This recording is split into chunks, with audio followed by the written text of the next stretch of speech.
દાખલા જોવે ને તો ઘણાને એવું થાય કે આ કઈ થા આ સોલ્વ કરવામાં આપણે એમ થાય કે આખું પેપર વયું જાય, પણ એવું નથી. બહુ જ ઈઝી છે. આવી રીતે તમે પતંગિયું પણ કરી શકો. આ પતંગિયું ગુણાકાર નથી, આ ચોકડી ગુણાકાર છે, પણ આવી રીતે તમે કરી શકો.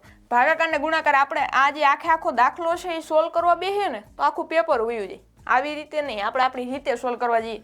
જેમ કે અહીંયા એક્ઝામ્પલ છે તો પહેલાં આપણે આ સોલ્વ કરવું પડે, એના પછી આ સોલ્વ કરવાનું, પછી આ સોલ્વ કરવાનું, તો આ પેપર પૂરું થઈ જાય. પેપર આપણે જેટલો સમય હોય એ પૂરો થઈ જાય. 2-3 કલાક આપણે વહી જાય જો એવી રીતના સોલ્વ કરવા બધા દાખલા બેસે ને તો. પણ એવું નથી કરવાનું, આપણે આવી રીતે ટ્રીકનો ઉપયોગ કરવાનો છે એટલે 1 મિનિટની અંદર આપણો દાખલાનો જવાબ આવી જાય. ગુજરાતના તમામ ઉમેદવારોને જય ભારતને જય ગુજરાત. તો સ્વાગત છે તમામનું આપણા એક નવા વિડીયોની અંદર, જેમાં આજે આપણે જોવાના છીએ અપૂર્ણાંકની અંદર સતત અપૂર્ણાંક. આ સતત અપૂર્ણાંક છે આજે આપણે જોવાના છે. અપૂર્ણાંકના પ્રકાર છે આપણે જોઈ ગયા છીએ, ઘણા અપૂર્ણાંકો છે જોયા છે, કઈ રીતના એમાં મિશ્ર, શુદ્ધ, અશુદ્ધ એ બધું આપણે જોઈ ગયા છે. હવે આપણે જોવાનું છે સતત અપૂર્ણાંક. હવે સતત અપૂર્ણાંકના દાખલા છે ને એક્ઝામની અંદર પૂછાય છે. આવા એક્ઝામની અંદર સ્પર્ધાત્મક પરીક્ષાઓ, કોમ્પિટિટિવ એક્ઝામની અંદર આ એક દાખલાઓ છે પૂછાય છે. આવડા દાખલા જોવે ને તો ઘણાને એવું થાય કે આ કઈ થા આ સોલ્વ કરવામાં આપણે એમ થાય કે આખું પેપર વયું જાય, પણ એવું નથી. બહુ જ ઈઝી છે. કઈ રીતના કરવાનું છે સ્ટેપ બાય સ્ટેપ જોવાના છે. અને અત્યારે આપણને એવું લાગશે કે આ જે દાખલાઓ છે ને સોલ્વ કરવાની રીત થોડીક અમથી ટૂંકમાં લાંબી છે, લેન્ધી છે, એવું આપણને લાગશે. પણ 4 થી 5 દાખલા તમે આવી રીતે સોલ્વ કરશો, એક્ઝામ્પલ સોલ્વ કરશો એટલે તમારા મગજની અંદર એ રીત છે એ બેસી જાય અને આરામથી તમે 1 મિનિટની અંદર તમે આ દાખલો છે આરામથી ગણી શકશો. આ દાખલાઓની જ વાત કરું છું. સતત અપૂર્ણાંકો છે. સતત અપૂર્ણાંકો એટલે અહીંયા કહેવાય કોને પહેલાં એ જોઈ લઈએ, પછી આ દાખલા ઉપર જઈએ.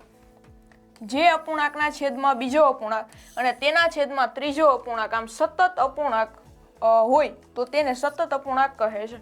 હવે આની અંદર શું કીધું, જો એક અપૂર્ણાંક છે, અહીંયા એક અપૂર્ણાંક છે, એક અપૂર્ણાંક છે, એના છેદમાં પાછો બીજો અપૂર્ણાંક આવે, એના છેદમાં ત્રીજો અપૂર્ણાંક, એવી રીતના સતત છે અપૂર્ણાંક આવી રાખે તો એને શું કહેવાય, સતત અપૂર્ણાંક. અહીંયા અપૂર્ણાંકના છેદમાં અપૂર્ણાંક આપણે અત્યાર સુધી p/q સ્વરૂપ જ જોયું છે ને.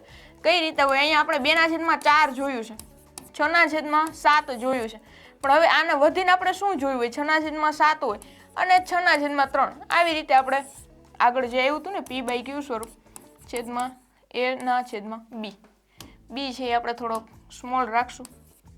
ઓકે, આવી રીતે આપણે જોયું છે. હવે થોડુંક છે એ અંદર આવે છે એટલે કે સતત ચાલે છે. કઈ રીતના ચાલે છે સમજજો. અહીંયા જો એક અપૂર્ણાંક છે એની અંદર એવી રીતના અપૂર્ણાંક છે એ ચાલ્યા રાખે, સતત છે. હવે શું કરવાનું છે, આ અપૂર્ણાંકો સોલ્વ કરવાનું છે. બહુ જ ઈઝી છે. કઈ રીતના કરશું સમજજો.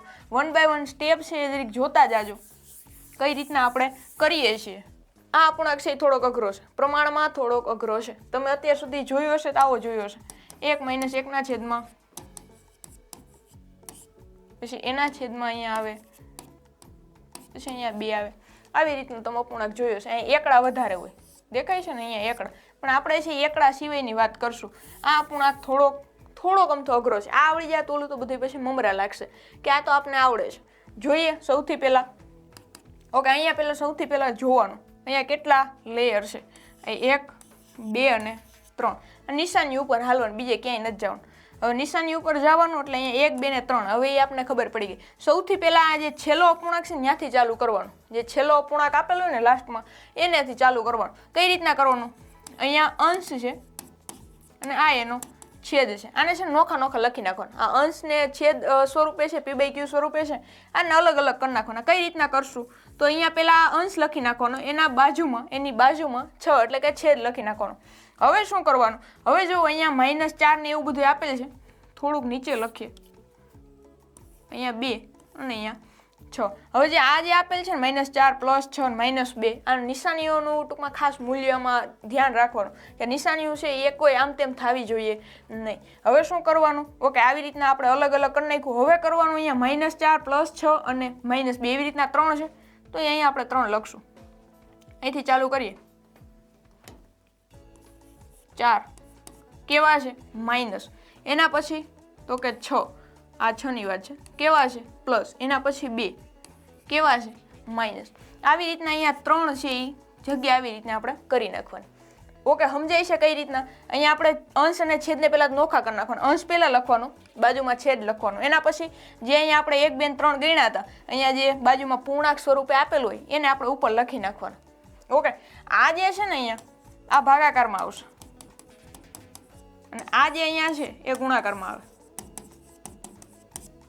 ઓકે, એટલી બાબત ક્લિયર છે? અહીંયા છે એ ભાગાકારમાં, અહીંયા છે એ ગુણાકારમાં. હવે જો આની અંદર આપણને છે ભાગાકાર ને ગુણાકાર, આપણે આ જે આખો દાખલો છે એ સોલ્વ કરવા બેસીએ ને તો આખું પેપર વયું જાય. આવી રીતે નહીં, આપણે આપણી રીતે સોલ્વ કરવા જઈએ. જેમ કે અહીંયા એક્ઝામ્પલ છે તો પહેલાં આપણે આ સોલ્વ કરવું પડે, એના પછી આ સોલ્વ કરવાનો, પછી આ સોલ્વ કરવાનું, તો આ પેપર પૂરું થઈ જાય. પેપર આપણે જેટલો સમય હોય એ પૂરો થઈ જાય. 2 3 કલાક આપણે વહી જાય જો એવી રીતના સોલ્વ કરવો બધા દાખલા બેસે ને તો. પણ એવું નથી કરવાનું, આપણે આવી રીતે ટ્રીકનો ઉપયોગ કરવાનો છે એટલે 1 મિનિટની અંદર આપણો દાખલાનો જવાબ આવી જાય. ઓકે, શરૂ કરીએ. અહીંયા આપણે અંશ અને છેદ લખી નાખ્યા છે. અહીંયા ગુણાકારના જે હતા એ આપણે ભાગ છે 1 2 3 એ લખી નાખ્યા.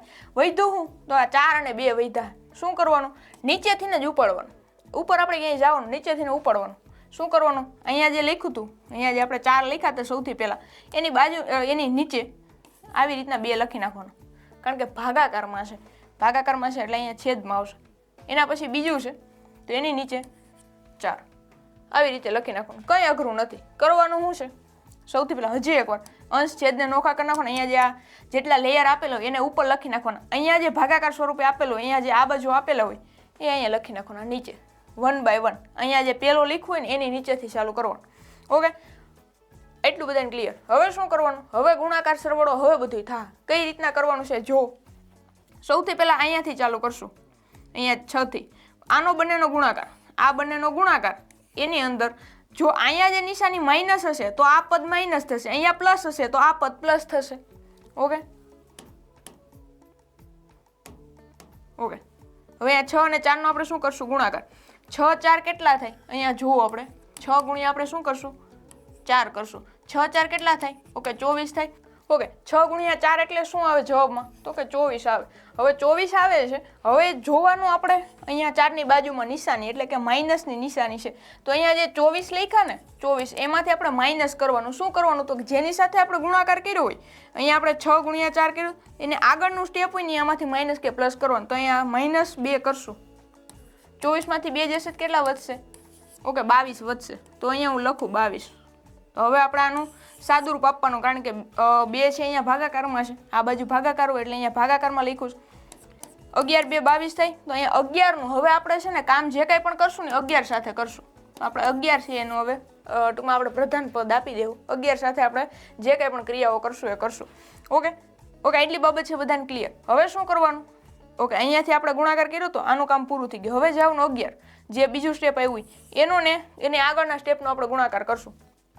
આ જે સ્ટેપ હોય એની આગળનો ગુણાકાર, અહીંયા જે સ્ટેપ છે એની આગળનો ગુણાકાર. આવું પણ યાદ રાખી શકો. પાછળના પદનો આપણે સરવાળો બાદબાકી કરવાનો, આગળમાં ગુણાકાર કરવાનો. 11 ગુણ્યા 6 કરશું. ઓકે, કેટલા થાય? 11 ગુણ્યા 6 એટલે 66 થાય. હવે 66 ની બાજુ 6 ની બાજુ નિશાની કઈ? તો કે પ્લસની. તો 66 ની અંદર આપણે પ્લસ કરશું. શું પ્લસ કરશું? તો 11 ની આગળનું સ્ટેપ કયું છે? ઓકે, 6 છે. 11 ની આગળનું સ્ટેપ શું છે? તો કે 6 છે. તો 66 પ્લસ 6 કરશું. 6 ને 6 12 અને 6 ને 1 7. ઓકે, 72 જવાબ આવે. તો હવે આપણે અહીંયા લખશું 72. આ આપણું એક નવું એક સ્ટેપ મળ્યું. 72 ના છેદમાં 4. હવે 4 ક્યાંથી આવ્યા હતા? તો 4 અહીંયાથી આવ્યા હતા. આપણે 4 અને 2 અને 4 ને છે આપણે અહીંયા લખ્યા હતા. ઓકે, એ હવે યાદ છે. હવે 72 ભાગ્યા 4 કરશું. 18 4 72 થાય. 18 4 72 થાય. કઈ રીતે? 72 ભાગ્યા આપણે 4 કરીએ એટલે 18 આવે. તો હવે આપણે જે કાંઈ પણ કામ છે કોની સાથે? તો કે 18 સાથે. હવે શું કરવાનું? ઓકે, 11 નું કામ પૂરું. હવે 18 ગુણ્યા 2 કરશું. 11 નું કામ અહીંયા પૂરું થઈ ગયું. હવે 18 સાથે 18 ગુણ્યા 2 એટલે 18 દુ કેટલા થાય? 36 થાય. 18 દુ 36. હવે 36 પણ 2 ની બાજુ નિશાની કઈ? માઇનસની. તો હવે માઇનસ કરશું. શું કરશું? તો કે 18 ની આગળનું સ્ટેપ. 18 ની આગળનું સ્ટેપ એટલે કે 11. તો 36 - 11 કરશું. 36 માંથી 11 જાય તો કેટલા વધે? ઓકે, 6 માંથી 1 એટલે 5 ને 3 માંથી 1 એટલે 2. ઓકે, 25 વધે. તો અહીંયા આપણે લખશું 25. અહીંયા નીચે કાંઈ નહોતું એટલે 25 ના 25 એમનેમ આવશે. ઓકે, હવે આની અંદર આપણો જવાબ છે એ આવી ગયો છે. હવે શું કરવાનું? હવે સમજજો, જ્યારે પણ આવી રીતના આવી જાય તો આની અંદર પાછું 2 બાબત છે યાદ રાખવાની છે. કઈ રીતે કરવાનું છે? હવે જો અહીંયા આપણે P/Q સ્વરૂપમાં દર્શાવવું પડે. p/q સ્વરૂપમાં દર્શાવવું પડે. કઈ રીતના દર્શાવશું? તો અહીંયા જે પણ છેલ્લો અંક આવ્યો, છેલ્લો જે પદાવલી આવી છે એના છેદમાં આગળની પદાવલી. અહીંયા જે છેલ્લો જે આપણો આવ્યું છે, અહીંયા જે જવાબ છેલ્લો આવ્યો એ કેટલો છે? તો કે 25. હવે એની આગળનું સ્ટેપ કયું છે? તો કે 18. તો અહીંયા 25 ના છેદમાં 18 આ આપણો ફાઇનલ આન્સર છે. 25 ના છેદમાં 18 એ આપણો ફાઇનલ આન્સર છે. હવે જો ઘણા કન્ફ્યુઝન થશે, જેને આ બાબતની અંદર થોડું ઘણું કંઈક આવડતું હશે ને, આગળ ક્યાંય જોયેલું હશે, શીખેલું હશે, તો એને થોડું ઘણું કન્ફ્યુઝન થશે એ બાબતની અંદર કે 18 ના છેદમાં 25 આવે, 25 ના છેદમાં 18 આવે. તો ખાસ યાદ રાખજો એક બાબત, અહીંયા આપણે 25 ના છેદમાં 18 લખ્યું છે. હવે જો અહીંયા છે, અહીંયા આપણે -2 છે. ઓકે, હું એટલું સાફ કરું. હવે જો ઓકે, અહીંયા શું આપેલ છે? 2 આપેલ છે, 2 માઇનસ આપેલ છે. જો અહીંયા કંઈ ન આપેલું હોય, ખાલી એટલો જ આખો આપેલો હોય, અહીંયા 2 છે એ આખું જે આ સ્ટેપ છે એ ન આપેલું હોય, ખાલી અહીંથી એટલું જ આપેલું હોય, તો 18 ના છેદમાં 25 આવે. હજી એકવાર સમજજો, અહીંયા આપણને ઓકે અહીંયા 1 આપેલ છે, તો અહીંયા પણ ઊંધું થશે, 25 ના છેદમાં 18 જેવું જ થાય, છેલ્લાના છેદમાં આગળનું એવું જ થશે. પણ જો અહીંયા કંઈ નથી આપેલું, અહીંયા કાંઈ આપેલું જ નથી, 2 ન આપેલા હોત, તો આપણે અહીંયા જવાબમાં શું આવત? 18 ના છેદમાં 25. ઓકે, એટલી બાબત યાદ રાખજો. તમને ઓપ્શનની અંદર છે એ કન્ફ્યુઝ કરે એવા હોય, કારણ કે અહીંયા 2 આપેલો હોય, 25 ના છેદમાં 18 આપેલો હોય અને 18 ના છેદમાં 25 આપેલા હોય, તો શું કરવાનું? કઈ રીતે જવાબ લઈ આવો? તો આવી રીતે તમે યાદ રાખી શકો. અહીંયા એકો સ્ટેપ આપેલ હશે, અહીંયા એકો સ્ટેપ આપેલો હશે, તો પાછળથી ચાલુ કરવાનું. પાછળનું એટલે છેલ્લું સ્ટેપ અને એની આગળનું સ્ટેપ. અને અહીંયા કાંઈ નથી આપેલું, તો છેલ્લેથી અહીંયા જે સ્ટેપ આપેલું બીજું અને એના છેદમાં છેલ્લું સ્ટેપ. ઓકે, એટલું યાદ રાખવાનું. આવું ટૂંકમાં પૂછાઈ શકે એવું છે. એટલે પૂછાય એટલે એમ એક્ઝામની અંદર એવું ન પૂછે કે 2 આપેલા હોય તો શું કરવાનું, ન આપેલા હોય, પણ આવી રીતે પૂછાય. અને ઘણીવાર એવું થાય કે ઓપ્શનની અંદર 25 ના છેદમાં 18 અથવા 18 ના છેદમાં 25 આપેલા જ નથી, કંઈક બીજું જ આપેલ છે. બીજું એટલે જોવો અહીંયા,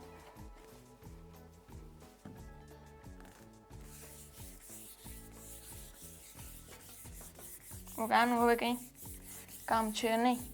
તમને કાં તો 25 ના છેદમાં 18 આપેલો હોય અથવા તો 18 ના છેદમાં 25 આપેલા હોય, તો કન્ફ્યુઝન થાય. હવે આ બેમાં કાંઈ નથી આપેલું, પણ આપેલું કંઈક એવું હોય કે આપણને કાં તો દશાંશ સ્વરૂપે આપેલું હોય અને કાં તો આપણને મિશ્રમાં આપેલું હોય. તો ખાસ યાદ રાખવાનું, આનું મિશ્ર હોતન કરતું જવાનું. ઘણીવાર તમને જવાબની અંદર આવું આપી દે, આપણને અહીંયા સાચો જવાબ છે 25 ના છેદમાં 18 છે, તો આપણે એનું કામ કરીએ. અહીંયા 25 અને અહીંયા 18 આવું કંઈક આપેલું હોય, આવું કંઈક આપેલ છે, તો આપણે શું કરવાનું? જુઓ, આપણે આ મિશ્ર હોતન ફેરવી લેવાનું. 25 માંથી 18 એટલે 10 અને અહીંયા 1, 15 માંથી 8 એટલે 7 અને 1 માંથી 1 0, આવું કંઈક મળે. તો હવે આને મિશ્રમાં ફેરવીને પણ ઓપ્શનની અંદર આપેલું હોય. આ બંને તો ઓપ્શનમાં આપેલા જ છે. હવે ઘણીવાર છે આ બે ન આપેલું હોય ને કંઈક આવું આપેલું હોય, તો શું કરવાનું? તો કંઈક મિશ્રમાં હોતન ફેરવવાનું. કઈ રીતના ફેરવશું? તો આનો જવાબ શું થાય? 1 પૂર્ણાંક ઓકે 7 ના છેદમાં 18. તમને આવું પણ આપી દે, તો શું કરવાનું? તો આ બધું યાદ રાખી જવાનું અને કઈ રે જવાનું. ખાસ તો આમાં 25 ના છેદમાં 18 એવું તેનું મિશ્રમાં જોઈ લેવાનું અને દશાંશમાં જોઈ લેવાનું. એટલે જવાબની અંદર જો ઓપ્શનની અંદર ન હોય તો, એટલે આપણે થોડુંક અમથું કામ છે એ વધે એવું બને. પણ જો આવી રીતના આપેલ છે તો આપણને કંઈ ટૂંકમાં પ્રોબ્લેમ છે ને આપણે ડાયરેક્ટ લખી નાખશું. પણ નથી આપેલ તો આવું પણ આપેલું હોય, એટલે મિશ્રમાં અથવા દશાંશમાં અથવા તો ઓપ્શનની અંદર આમ તેમ ચેન્જ કર્યું હોય, ઘણીવાર છેદંશમાં અંશછેદમાં આવું કંઈ પણ આપેલું હોય તો જોવાનું ખાસ. ઓકે, હવે આપણે આપણો બીજો દાખલો છે જોઈએ. અહીંયા જરૂરી નથી દર વખતે પ્લસ જ હોય, અમુક જગ્યાએ માઇનસ પણ આપેલું હોય, આખું માઇનસમાં પદ હોય એવું પણ બને. એટલે હવે આઈ થિંક આવડી ગયા છે. હજી આના પછીના લેક્ચરની અંદર આપણે 1 બાય 1 ટૂંકમાં ઇઝી પણ જોવાના છે, એવું જ નથી હાર્ડ. અત્યારે આ હાર્ડ આવડી જાય તો ઓલા તમને કંઈ નહીં લાગે, એ બાબત ધ્યાન રાખજો. ઓકે, હવે આપણને આપેલ છે એક -2 ના છેદમાં આવું ઘણું બધું આપેલ છે. વાંચવા કરતાં ડાયરેક્ટ દાખલો કરીએ. શું કરવાનું છે? તો સૌથી પહેલાં અહીંયાથી ચાલુ કરશું, અહીંયાથી, એટલે આપણે 3 લખશું અને 2 લખશું, અલગ અલગ લખી લેશું. હવે શું કરવાનું? તો અહીંયા -2 થી ત્યાંથી ચાલુ કરશું, ઉપરથી આપણે લખશું અહીંયા 2.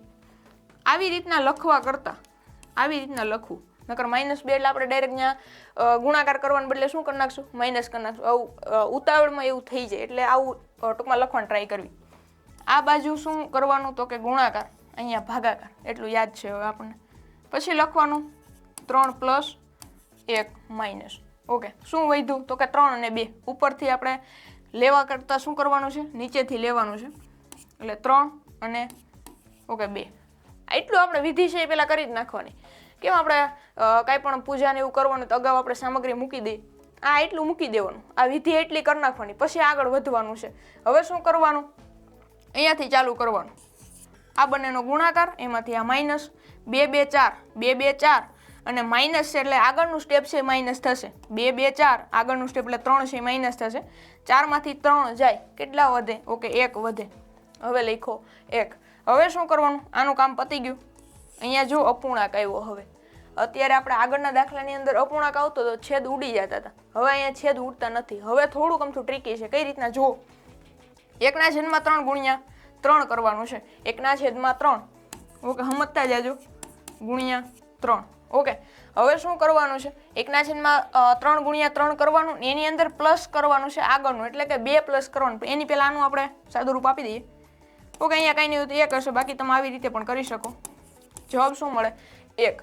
હવે 1 મળ્યા પછી, ઓકે, આની અંદર ન સમજાણું જો 1/3 ગુણ્યા 3, 3/3 કાંઈ નહીં હોય તો 3 3 ઉડી જાય, એટલે 1 1 થશે, તો અહીંયા 1 જવાબ આવ્યો. હવે અહીંયા પ્લસ કરવાનું છે, આ જે સ્ટેપ સાથે આપણે ગુણાકાર કર્યો, આવું તમે યાદ રાખી શકો, જે સ્ટેપનો ગુણાકાર કર્યો એના આગળનું પદ, એટલે અહીંયા 2, તો 1 + 2, અહીંયા પ્લસ છે એટલે 1 + 2 કેટલા થશે, ઓકે 3/2.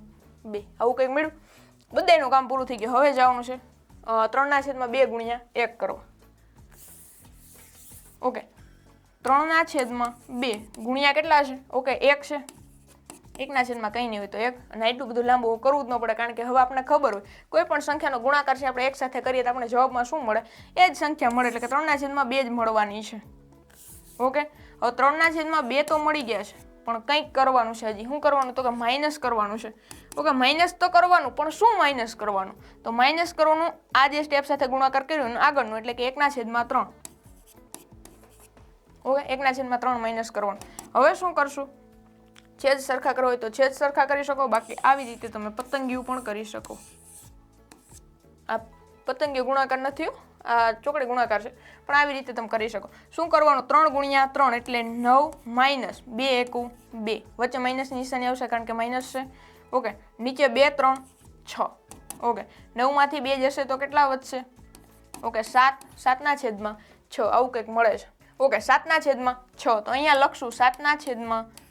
આ આપણો ફાઇનલ આન્સર આવી ગયો છે, પણ એવું માની લેવાનું નથી, કારણ કે ઓપ્શનમાં ક્યાંય 7/6 નહીં આપ્યું હોય, ન જ આપે ને, કારણ કે જે દાખલો છે અધૂરો છે. 7/6. હવે શું કરવાનું, આપણે જોવાનું, અહીંયા આપણે એક સ્ટેપ ટૂંકમાં આપેલું છે, એટલે છેલ્લું અને છેદમાં એની આગળનું, ઓકે. તો હવે જો અહીંયા લખીએ તો કંઈક આવું થાય, 7/6 એના છેદમાં 3/2, આવું તો કંઈ ઓપ્શન આપે નહીં. ઓપ્શનમાં શું હોય, આનું સાદું રૂપ આપેલું હોય, સાદું રૂપ ડાયરેક્ટ આપીએ, 7 ગુણ્યા 2 થાય અને 6 ગુણ્યા 3 થાય, 7 2 14 અને 6 3, ઓકે 6 3 18. આનું આપણે સાદું રૂપ આપવા જઈએ તો 7 2 14 થાય અને 9 2 18 થાય, 7/9 આપણો ફાઇનલ આન્સર છે. આ જે દાખલો છે એનો જવાબ શું મળે આપણને, 7/9, ઓકે. 7/9 છે ડાયરેક્ટ ન આપેલું હોય તો કંઈક અલગ રીતે આપેલું હોય, તો શું આપેલું હોય, દશાંશની અંદર આપેલું હોય એવું બને. 7/9 છે એ શુદ્ધ અપૂર્ણાંક છે, એટલે આનો મિશ્ર હશે નહીં. શું હોય તો કે દશાંશ હોઈ શકે, તો કંઈક આવું હોઈ શકે, 0 પોઈન્ટ, ઓકે. અહીંયા 0 9 7 63 9 8 72 થાય, ઓકે. 63 એટલે 0 7 જવાબ આવે. અહીંયા 10 10 માં 3 7 7 માંથી અહીંયા 6 અને 0, ઓકે 7 જવાબ આવે. તો અહીંયા 0.7 આપેલો, અથવા જો કે આગળ હજી ભાગ હાલે છે પણ 7 7 જ આવશે. હવે આવી રીતના જ આવશે 7 7 7, કારણ કે અનંત અનાવૃત જેવું થઈ જાય, એટલે આવું કંઈક જવાબ આવશે. તો એવું પણ તમને આપેલું હોય, 0.712 આપેલું હોય, આવું પણ બને. આગળ આપણે જોયું તો એવી રીતે આવું પણ કંઈક આપેલું હોય. તો ઓકે, આ લેક્ચરની અંદર આપણે છે 2 દાખલા જોયા છે. આગળ આપણે ઘણા બધા દાખલાઓ જોવાના છે, એની પ્રેક્ટિસ કરવાના છે. ઇઝી પણ છે, થોડાક હાર્ડ પણ છે. અત્યારે આ જોઈએ એના કરતાં તો ઇઝી જ લાગશે. જો આ દાખલા આવડી જાય તો તમને એક્ઝામની અંદર આવા દાખલા પૂછાશે તો આઈ થિંક એકાદ મિનિટની અંદર તમે આરામથી આ દાખલાઓ કરી શકશો. ઓકે, તો આ વિડીયો કેવો લાગ્યો એ કોમેન્ટમાં જરૂર જણાવજો. કંઈ ક્વેરી હોય તો પણ કોમેન્ટ કરજો. વિડીયો પસંદ આવે તો લાઈક કરજો, તમારા મિત્રો સુધી શેર કરજો અને આપણી યુટ્યુબ ચેનલ સબસ્ક્રાઈબ કરવાનું ભૂલતા નહીં. મળીએ આવા એક નવા વિડીયોની અંદર. ત્યાં સુધી કન્ટિન્યુ રહેજો. Thank you.